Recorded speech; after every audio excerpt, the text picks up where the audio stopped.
तो भाजपा के सांसद निशिकांत दुबे, आपको ये हम बताना चाहते हैं कि भाजपा के कई विधायकों पर भी बलात्कार के आरोप है, कई विधायकों पर हत्या के आरोप है। झारखंड के एक विधायक है जिनका नाम ढुल्लू महतो है, उन पर बलात्कार का आरोप है। तो क्या उन्हें बलात्कारी कहा जा सकता है? झारखंड के और एक विधायक हैं पांकी से, शशिभूषण मेहता जिनका नाम है, उन पर भी हत्या के आरोप है, तो उनको हत्यारा कहा जा सकता है? क्या निशिकांत दुबे जी, आप ये बताइए कि एक लड़की ने जब आप पर आरोप लगाया कि आप उसकी हत्या करा सकते हैं, तो आपको भी हत्यारा कहा जा सकता है? तो गोड्डा के सांसद निशिकांत दुबे, हम पुनः आपसे ये कहना चाहते हैं कि अगर आपको जानकारी नहीं है कि संसदीय भाषा क्या है, सदन की गरिमा कैसी रखनी है, तो कृपया संविधान पढ़ लिया कीजिएगा। सिर्फ डॉक्टर की उपाधि ले लेने से कोई व्यक्ति बुद्धिजीवी नहीं हो जाता है। हम और आप सब जानते हैं कि देश के अंदर डिग्रियां कैसे मिल जाती हैं। अगर सांसद निशिकांत दुबे के अंदर थोड़ी सी भी शर्म बाकी हो तो वो अपने इस कुकृत्य के लिए झारखंड की जनता से माफ़ी मांगे। इस बात के लिए कि उन्होंने मुख्यमंत्री को कुछ कहा है, इस बात के लिए कि राज्य की छवि उन्होंने जानबूझकर झूठे तथ्यों के साथ खराब की। झारखंड का मुख्यमंत्री पर आरोप है बलात्कार का, वो बलात्कारी हुआ नहीं है, आरोप सिद्ध हुआ नहीं है, तो निशिकांत दुबे को माफ़ी मांगनी चाहिए। झारखंड के एक ऐसे बड़बोले और वाचाल सांसद हैं जिनको ना तो संसद की गरिमा का ख्याल है और ना ही संसदीय शब्दों का ज्ञान है। उनको इस बात की जानकारी नहीं कि कौन से शब्द संसदीय हैं और कौन से शब्द असंसदीय। जी हाँ, हम बात कर रहे हैं झारखंड के गोड्डा के सांसद निशिकांत दुबे जी। आप जानते हैं कि अखबार मीडिया में सुर्खियों पर रहने के लिए वो उलझुल बयान दिया करते हैं। चुनावी मंचों पर तो देते ही थे, सोशल मीडिया के माध्यम से तो देते ही थे, अब वह संसद जो लोकतंत्र का मंदिर है वहाँ भी देने लगे हैं, लोकसभा में भी देने लगे। 19 तारीख को निशिकांत दुबे ने एक बयान दिया, मतलब एक संसद की जब बैठक चल रही, जब लोकसभा चल रहा था, तो उन्होंने अपने बात के दौरान झारखंड के मुख्यमंत्री को बलात्कारी कहा।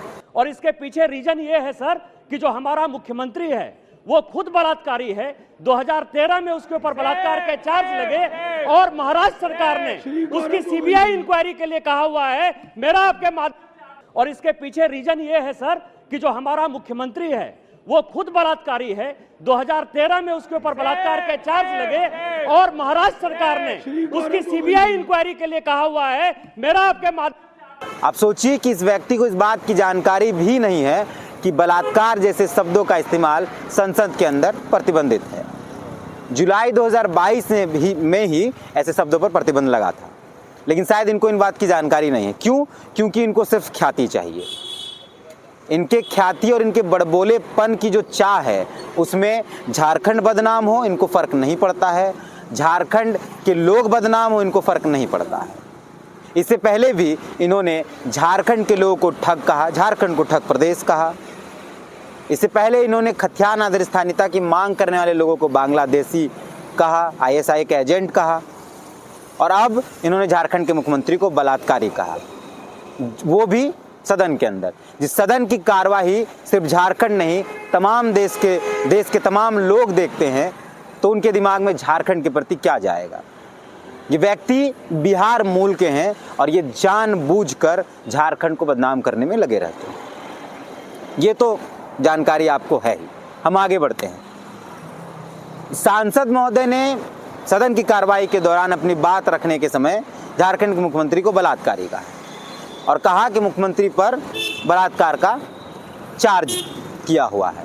और इसके पीछे रीजन ये है सर कि जो हमारा मुख्यमंत्री है वो खुद बलात्कारी है। 2013 में उसके ऊपर बलात्कार के चार्ज लगे और महाराष्ट्र सरकार ने उसकी सीबीआई इंक्वायरी के लिए कहा हुआ है। मेरा आपको जानकारी के लिए बता दें कि इस बड़बोले व्यक्ति को शायद जानकारी नहीं है कि आरोपी होना और बलात्कारी होना दोनों अलग अलग चीजें हैं। किसी पर आरोप लगा है और कोई बलात्कारी है या भ्रष्टाचारी या कुछ भी है, वो दोनों अलग अलग चीजें। आरोप लगाना, आप आरोप लगा सकता है, आरोप कोई भी लगा सकता है। मामला जब न्यायालय में हो, मामले पर जांच चल रही हो, जब तक उस पर कोई फैसला नहीं आ जाता है तब तक शायद उस व्यक्ति को दोषी कह देना गलत होता है, लेकिन शायद इस सांसद को जानकारी नहीं।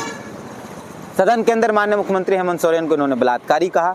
हेमंत सोरेन नाम भी नहीं लिया, झारखंड के मुख्यमंत्री बलात्कारी हैं यह कहा। वीडियो देख सकते हैं स्क्रीन जी। धन्यवाद सभापति महोदय। मैं लगातार इस पार्लियामेंट में अपने इलाके के बारे में बोल रहा हूं सर कि बांग्लादेशी घुसपैठियों ने मेरे इलाके को कब्जा कर लिया है और जो झारखंड सरकार के सहयोग से ऐसा हो रहा है। परसों की घटना है सर कि पहाड़ी जनजाति जो कि प्राइमेटिव ट्राइबल ग्रुप में है, जो अपनी स्थिति खो रहा है, उसकी एक लड़की को ज़बरदस्ती शादी कर लिया। शादी करने के बाद उसके 50 टुकड़े कर दिए, रूबिया के 50 टुकड़े कर दिए सर, और आज तक उसके ऊपर कोई कार्रवाई नहीं हुई है। पूरे देश भर में यदि ये दिल्ली में मर्डर हुआ होता, यदि कलकत्ता में मर्डर होता, बंबई में मर्डर हुआ होता, तो ये पूरे देश की मीडिया इसमें खड़ी होती। और इसके पीछे रीजन ये है सर कि जो हमारा मुख्यमंत्री है वो खुद बलात्कारी है। 2013 में उसके ऊपर बलात्कार के चार्ज लगे और महाराष्ट्र सरकार ने उसकी सीबीआई इंक्वायरी के लिए कहा हुआ है। मेरा आपके सभापति महोदय, हम आगे बढ़ते हैं। सवाल यह है कि अगर किसी पर बलात्कार का आरोप हो या भ्रष्टाचार का आरोप हो तो क्या वो बलात्कारी हो जाता है? क्या वो भ्रष्टाचारी हो जाता है? जब तक जांच चल रहा हो, जब तक मामला न्यायालय में लंबित हो, तब तक। तो अगर ऐसा है तो भाजपा के सांसद निशिकांत दुबे, आपको ये हम बताना चाहते हैं कि भाजपा के कई विधायकों पर भी बलात्कार के आरोप है, कई विधायकों पर हत्या के आरोप है। झारखंड के एक विधायक है जिनका नाम ढुल्लू मातो है, उन पर बलात्कार का आरोप है। तो क्या उन्हें बलात्कारी कहा जा सकता है? झारखंड के और एक विधायक हैं पांकी से, शशिभूषण मेहता जिनका नाम है, उन पर भी हत्या के आरोप है, तो उनको हत्यारा कहा जा सकता है? और आप पर तो खुद एक लड़की ने आरोप लगाया कि आप उनकी हत्या करा सकते हैं।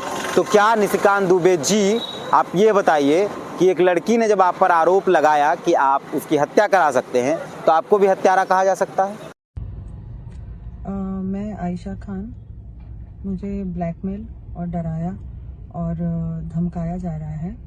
मैंने पुलिस को कंप्लेन भी मेल किया है और मेरे बारे में बहुत गलत ट्वीट कर रहे हैं और मुझे बहुत डर लग रहा है। तो मैं बस इतना चाहती हूँ पुलिस वालों से कि अगर मुझे कुछ हो जाए तो उसके जिम्मेदार ज़हूर आलम, सुनील तिवारी, बाबूलाल मरंडी और निशिकांत दुबे, अगर मेरे साथ कुछ भी हो जाए तो इस चीज़ के जिम्मेदार सिर्फ यही चारों होंगे। Thank you. ऐसे कई सवाल हैं और झारखंड बीजेपी इस पूरे मामले पर मौन रहकर ये बताना चाहती है कि वो जानबूझकर झारखंड को देश के पटल पर बदनाम करती है, या निशिकांत दुबे के सहारे वो झारखंडियों को बदनाम कर रही है।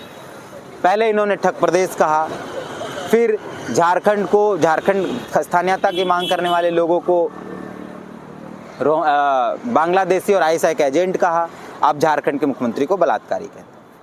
हम जो इस वीडियो को इसलिए बना रहे हैं कि हमें ना तो बीजेपी से मतलब है, ना झारखंड मुक्ति मोर्चा से मतलब है, ना सरकार से मतलब है, ना विपक्ष से मतलब है। लेकिन इस वाचाल सांसद के कारण, वाचाल निशिकांत दुबे के कारण झारखंड की गरिमा तार तार हो रही है, झारखंड बदनाम हो रहा है। मुद्दों के आधार पर लड़ना और किसी पर व्यक्तिगत निजी टिप्पणी करना, दोनों में अंतर होता है। एक मुख्यमंत्री सिर्फ किसी एक पार्टी का नहीं है, बाकायदा वह झारखंड के 3.25 करोड़ जनता का मुख्यमंत्री है। उस पर इस तरीके की गंभीर और छोटी बात करना शायद सांसद होने के नाते इनको पता होना चाहिए कि नहीं करना चाहिए। लेकिन पता नहीं ऐसे व्यक्ति सांसद बन कैसे जाते हैं, ऐसे व्यक्ति को लोग वोट कैसे दे सकते हैं, ये भी बड़ा सवाल है। अब कहना ये चाहते हैं कि जो निशिकांत दुबे हैं उनको वोट 6 विधानसभा के लोगों ने दिया, लेकिन 81 विधानसभा के लोगों ने, लगभग 81 विधानसभा के लोगों ने हेमंत सोरेन को मुख्यमंत्री चुना। नीतियों पर विरोध ठीक है, नीति पर आपत्ति ठीक है, लेकिन इस तरीके की ओछी टिप्पणी जिसके कारण झारखंड की गरिमा तार तार हो रही, इस पर बचना चाहिए। निशिकांत दुबे पर भी एक लड़की ने आकर हत्या की बात की, तो हम उन्हें हत्यारा नहीं कहते हैं।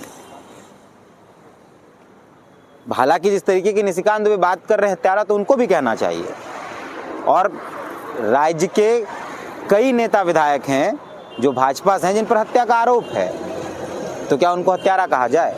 तो गोड्डा के सांसद निशिकांत दुबे हम पुनः आपसे ये कहना चाहते हैं कि अगर आपको जानकारी नहीं है कि संसदीय भाषा क्या है, सदन की गरिमा कैसी रखनी है, तो कृपया संविधान पढ़ लिया कीजिएगा।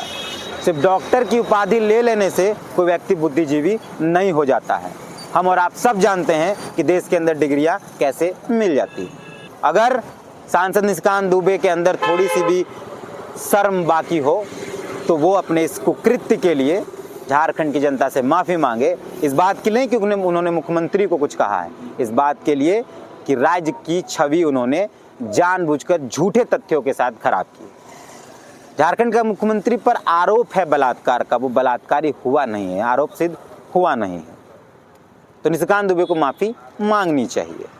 बाकी आप क्या सोचते हैं इस पूरे मामले पर, आप कमेंट कर हमें बता सकते हैं। आप इस वीडियो को लाइक कर सकते हैं, इस वीडियो को शेयर कर सकते हैं, हमारे चैनल को फॉलो कर सकते हैं, यूट्यूब पर सब्सक्राइब कर सकते हैं और कमेंट करके ज़रूर बताइएगा कि आप क्या सोचते हैं। बाकी और खबरों के लिए हम आपसे मिलते हैं। जोहार।